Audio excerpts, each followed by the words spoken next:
Hello, everybody, and welcome to Leeroy Gaming, where today we continue our coverage of Pathfinder Wrath of the Righteous. And in today's video, we are going to be looking and taking an in-depth look at the Sorcerer class, as well as all of its subclasses. Now, if you're new to my videos, you'll notice they're pretty in-depth. For your convenience, I always provide you with a full spectrum of timestamps in the description below, so take advantage of that.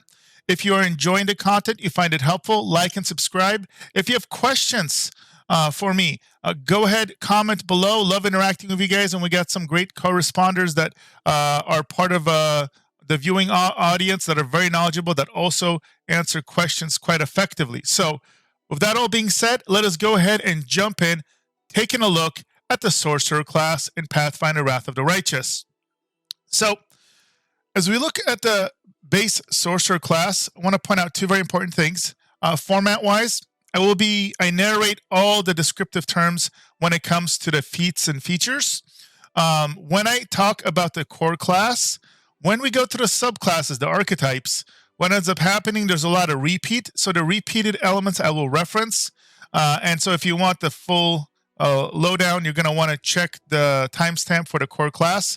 But when there's subclasses, I will still go in depth on any changes, significant new feats or features. So that's important to note.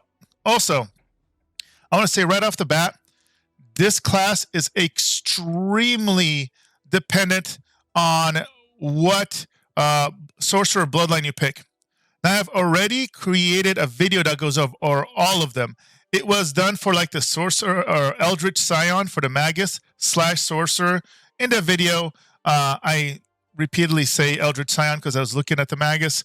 But as far as the effects of the bloodlines, they are identical. So I'm going to post the link to that video so you can check it out. I will also show a quick example how it changes the look of it, because when you look at the base class, as we do right now, it looks pretty bare bone until it gets populated by the features of the bloodline. So just keep that in mind when you're looking at this class. Okay, so the Sorcerer. Sorcerers excel at casting a selection of favored spells frequently, making them powerful battle mages. As they become familiar with a specific and ever-widening set of spells, sorcerers often discover new and versatile ways of making use of magics other spellcasters might overlook. Their bloodlines also grant them additional abilities, ensuring that no two sorcerers are ever quite alike. So let's take a look. And this is where you're going to see where I say it kind of looks a little bare bone. So you get to pick a bloodline, and let me explain these. So each sorcerer has a source of magic somewhere in her heritage that grants her spells, bonus feats, and additional class skills, and other special abilities. This source can represent a blood relation of an extreme event involving a creature somewhere in the family's past. For example, a sorcerer might have a dragon as a distant relative, or her grandfather might have signed a terrible contract with a devil. Regardless of the source, the influence manifests in a number of ways as the sorcerer gains levels. A sorcerer must pick one bloodline upon taking first level of sorcerer. Once made, the choice cannot be changed. Filled with magic powers and the screams of release, sorcery is not so much calling of blessing or a curse. For some sorcerer, this arcane birthright manifests itself in carefully controlled ways, or in subtle and carefully controlled ways, assisting in their manipulation of others or the pursuit of lofty goals. For others, is wild and unpredictable. The primal and explosive lashings of a power greater than themselves. And you're going to see each one of them has kind of a unique progress of abilities and bonus spells and effects. And we'll take a look at one quick example as well. And again, for a full lowdown, you're going to want to check out that video that I link. All right. So that's the biggest feature. You get sorcerer proficiency. So sorcerers are proficient with all simple weapons. They are not proficient with any type of armor or shield. Armor interferes with a sorcerer's gestures, which can cause her spells with semantic components to fail. But you'll be fine because you'll be able to, cast magic armor, etc. So it's not like you're going to be defenseless. You get cantrips, which are basically level 0 spells that you can spam as much as you want. You get to detect magic auras of active spells or artifacts, or those that were recently active recently.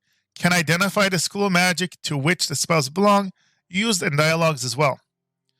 And then you're going to get sorcerer bonus feats. So at first level, sorcerer gains a bonus feat. At each such opportunity, she can choose a meta magic feat, spell focus feat, or any other spellcaster feat. The sorcerer must still meet all the prerequisites for a bonus feat, including caster level minimums. So kind of like counter to how fighters get bonus, combat feats. Here you're going to get bonus caster feats. I am currently finalizing the feats video. There's so many of them. I had to split it into 2 parts. So if you're curious about the feats in the game, I will be having 2 separate videos where you're going to be able to basically get information on every feat in the game coming soon. All right, and so it just kind of shows at 7th level, you're going to bloodline feat selection. And so at 7th level and every 6 levels thereafter, a sorcerer receives 1 bonus feat chosen from a list specific to each bloodline. The sorcerer must meet prerequisites for the bonus feats. You'll see that again at 13 and 19. So looks really basic, right? Well, let's take a quick look what happens to this list when we select the bloodline. So here they are. So I'm just going to randomly pick Abyssal Bloodline. Take a look at this crazy population. So right off the bat, and I'm just going to do a quick overview because, again, I have a full video on this, but you'll get to grow claws. And it has a baseline impact. You get some damage. So here, for example, when you cast a spell of the summoning subschool, creatures summoned gain damage reduction good equal to half your sorcerer level. So you get bonus spells and passive, so demonic resistance. You get cause fear, you get bold strength, you get rage. All these elements, and like at the capstone, for example, 20th level, power of the abyss flows through you, immunity to electricity and poison. Also gain resistance 10 to acid, cold, and fire. So again, do not underestimate just how versatile these classes are, just because this looks baseline before you select them. And again, a quick preview. I'm scrolling here. Look at all of these different bloodlines. And again, if you want to see info on each and every one, check out that video.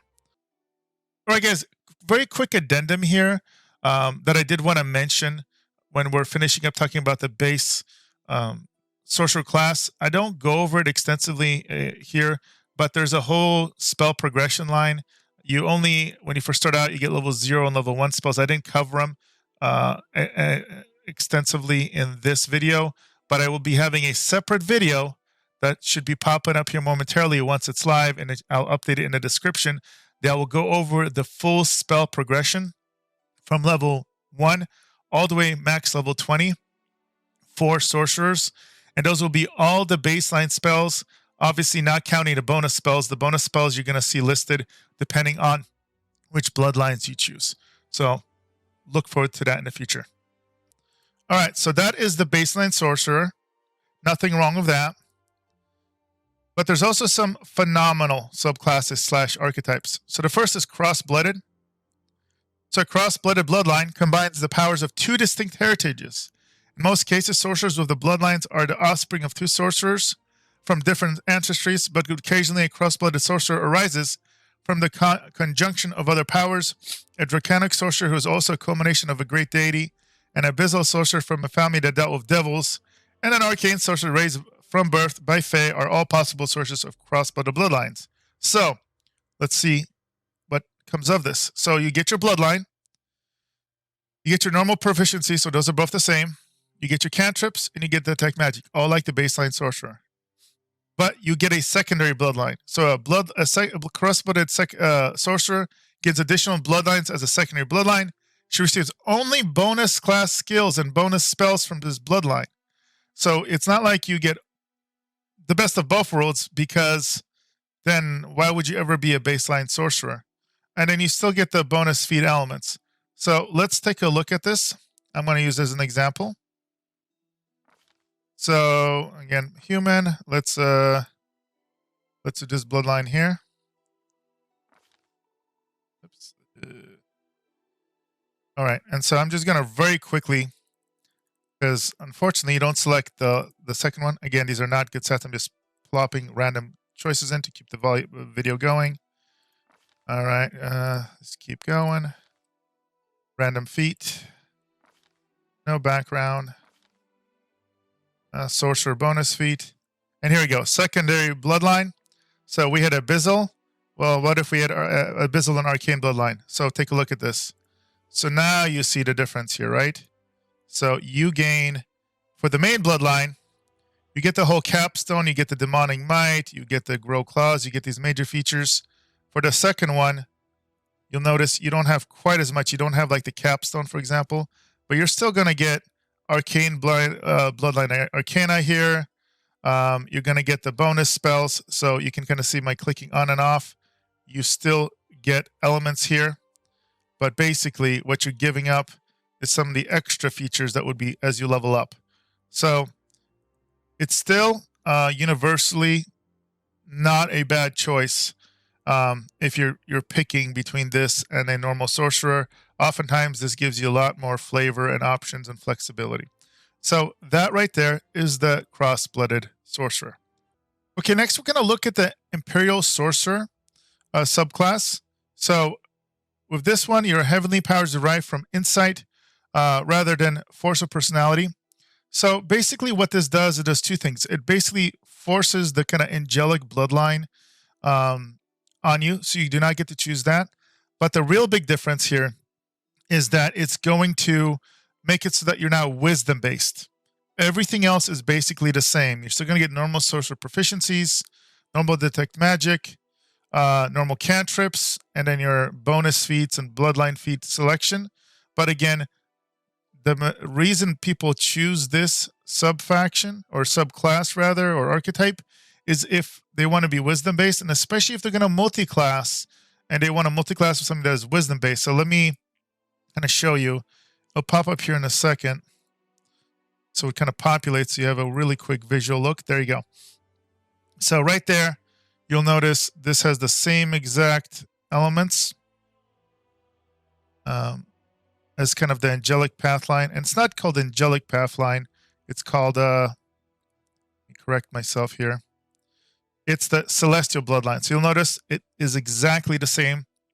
So if you want to see all the extra features as I review them, check out my bloodline video and go under the celestial bloodline. I go over all of these, explain them, provide some commentary because it's just a lot of information, but it's what makes this unique. So again, in a nutshell, if you don't mind having celestial bloodline and you don't want to be charisma based, you want to be wisdom based, that is what the Imperial Sorcerer is all about. Okay, the next subclass is going to be the Sage Sorcerer. So your magic comes from the knowledge and traditions that your bloodline accumulated through the generations, not just from force of personality. You use intelligence rather than charisma to determine all class features and effects relating to your sorcerer class, such as a bonus spells per day, maximum spells levels you can cast, the save DCs of your spells, and a number of daily uses of your bloodline powers. Now, what doesn't state right here also is it will default you to a slightly modified version of the arcane bloodline.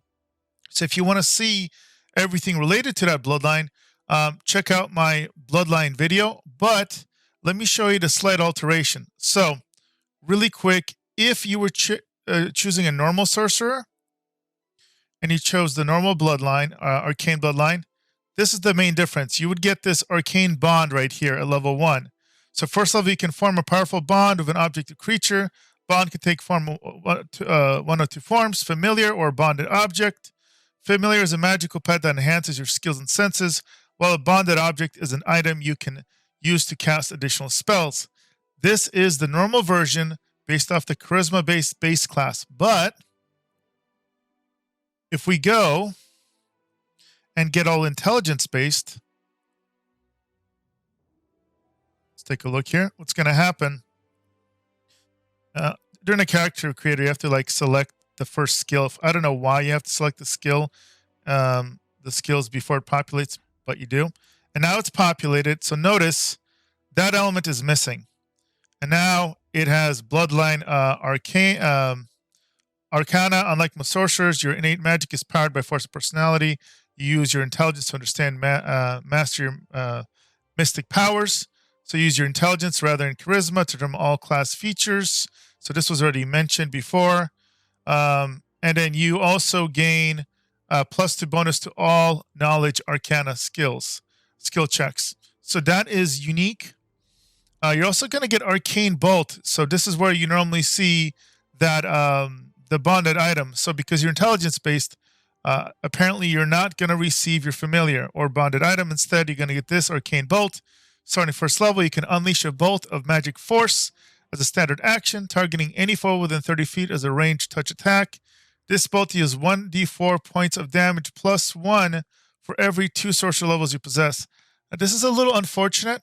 A lot of these abilities you'll notice will be like 1d4 or 1d6 per level or per 2 levels. This is just 1d4 plus 1. So it doesn't scale nearly as well. It's almost like getting the bare minimum scaling on a 1d4. So it's nothing that special, but it's an extra effect, so it's not horrible. You can use the ability a number of times per day equal to 3 plus your intelligence modifier. So it's an extra kind of weaker spell you can cast. More useful maybe early on than later on. So that's the difference. Everything else is the same. Now again, I'm going to mouse over really quick as I talk right now over these features and bonus spells. But again, if you want to see me go over all of this and read through it, you can check out my Bloodline video where I have timestamps for all of this. And where appropriate, I provide feedback as well. But for now, for those that want to be a little lazier about it and just pause, you can do that as well. So that right there, again, is going to be the Sage Sorcerer in a nutshell, intelligence-based, and you're forced to use the Arcane Bloodline with a slight modification. Okay, next we have Seeker. Sorcerers gain their magical powers through strange and mysterious ways. While most might be content with their strange powers, some adventure far and wide in search of great understanding the genesis and history of their eldritch talents. These spellcasters are known as Seekers after the obsession with researching ancient texts and obscure ruins for any clues they can find about their heritage and histories.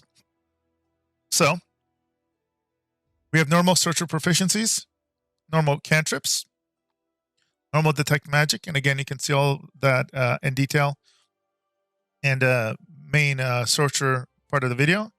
You get your bonus feats still, bloodline feat selections. These are all like normal. But then you're going to have differences here. So you're going to get to pick a bloodline. So outside, this is the first subclass since the Crossblooded subclass that lets you custom pick your bloodline again. Both Imperial and Sage Sorcerers kind of pigeonhole you in one. And then you're going to get Seeker's Trap Finding. Seekers often look for ancient devices, old tombs, and strange magical items in order to learn more about the Oracle mysteries. As a result of this curiosity and thanks to an innate knack at deciphering the strange and weird, a Seeker gains Trickery as a class skill. In addition, at first level, a Seeker adds half his Oracle level on Trickery skill checks, minimum +1. Now notice this says Trickery, just they're reusing the text. Obviously, they mean the Seeker class level here. And you're going to get Seeker bonus feats at 5th, 10th, and 15th. And very importantly, they have to come from the following list of Augmented Summoning, Superior Summoning, Combat Casting, Greater Elemental Focus, Greater Spell Focus, Greater Spell Penetration, Meta Magic Empower Spell, Meta Magic Extend Spell, Meta Magic Heighten Spell, Meta Magic Maximize Spell, Meta Magic Quickening Spell, Meta Magic Reach Spell, Elemental Focus, Spell Focus, Spell Penetration, and Spell Specialization. So you'll have all those choices. And again, as an example, you're going to pick a bloodline. There we go. And it'll populate all the other abilities. So again, it's not nearly as bare bone as it looks. So once you select that, it's going to adjust the features and the bonus spells and the abilities that you're going to gain for that specific bloodline. Okay, the final subclass for the sorcerer is the Sylvan Sorcerer. And this is generally for min-maxers the most popular subclass. So your ties to nature have more to do with creatures than with capriciousness. Oh my goodness, that word is a tongue twister. That word right there. So what is the big difference? This is basically a a Fey bloodline. And if you want to know about the Fey bloodline overall, check out my bloodline video. But there's one key difference, and this is this animal companion. So let me go to where you select your animal companion. Here are all the animal companions you can get. Now I have a separate video for all the animal companions. I go over them, provide feedback. Spoiler alert, Smilodon still overpowered, still the best choice. But let's say you select that. Now, if you take a look at the population, now all of a sudden, okay, this is much more impressive and not just one line, just like all the other options. So you're going to give up a couple of options here that the Fey bloodline would have, but instead, you're basically going to get your animal companion, and it's totally worth it. Everything else, and I'm mousing over it for your convenience right now, if you want to pause, is just like the Fey bloodline. But if you want to in-depth look at it, do check out the bloodline video. So all the benefits of the Fey bloodline, minus like 2 mini features, but you get that. So the pet, the companion, 100% worth it. If you like the nature kind of theme, and you want to kind of min-max it, this is probably the way to go. Also really good if you're going to be dipping into other classes. It is charisma based, so do keep that in mind. Some of the other subclasses you guys noticed were intelligence or wisdom based, give you variables. This is one of the subclasses that lets you still maintain being charisma based. All right. So that right there are all of the options for the sorcerer. Again, don't let the basic look fool you. There's a tremendous amount of options here. Do check out my separate videos for the sorcerer bloodlines, as well as the upcoming videos for the spell progressions to get the full picture of it. Hope this helps you guys out. Again, like, subscribe if you find this helpful. And this is Leeroy of Leeroy Gaming, and I will see you guys in the next video.